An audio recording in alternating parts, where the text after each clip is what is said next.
Hello বন্ধুরা, কেমন আছো? আশা করি সব ভালোই আছো। তো আজকে ধর্মরাজ সাউন্ডের বিট তৈরি চলছে। টোটাল 4খানা বিট আছে। লং টার্ন বিট হয়ে গেছে, 4.1 হয়ে গেছে, 8.1 হয়ে গেছে, লং টার্নটাও হয়ে গেছে, আর এটা হচ্ছে 2.1।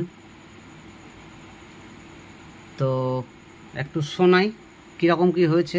ভলিউমটা একটু আমার ডিস্টার্ব আছে, এটা ঘোরালে খড়খড় করে শব্দ হয়। এই যে শব্দটা হচ্ছে,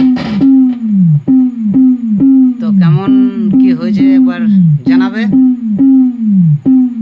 আর ধর্মরাজ সাউন্ডকে ভাড়া করার ইচ্ছা হলে অবশ্যই কমেন্ট করবে, আমি নাম্বার দিয়ে দেবো, অসুবিধা নেই। তো ভালো লাগলে অবশ্যই লাইক শেয়ার সাবস্ক্রাইব করবে।